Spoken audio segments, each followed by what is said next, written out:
Celebrations sprang up across Algeria, from the capital Algiers to Constantine and beyond, all within minutes of hearing that Algerian President Abdelaziz Bouteflika had caved into mounting pressure and announced he would not seek a fifth term.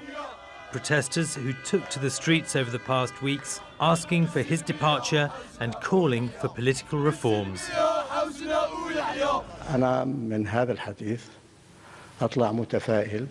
I am optimistic that the voice of the people, and especially young people, has been heard, and that this paves the way for a new and constructive period that can solve many of our problems.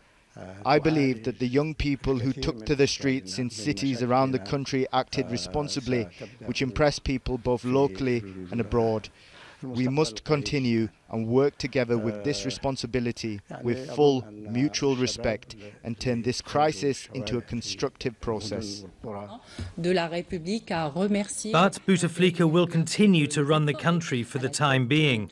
He's reshuffled his government, appointing his Interior Minister Noureddine Badoui as Prime Minister and his advisor Ramtam Lamamra as his deputy. The Army Chief, General Ahmad Gaid Salah, retains his post.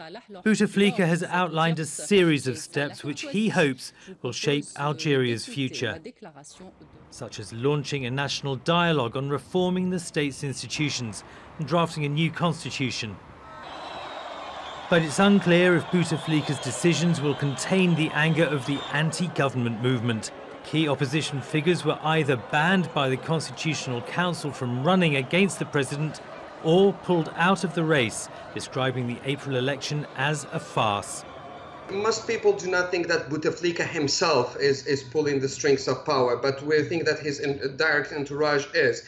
So Badoui has been appointed as prime minister and Lamamra as his deputy prime minister, and these are faces that we know from this regime, and these are not people we want. And the protesters insist they will continue their rallies until their demands are met.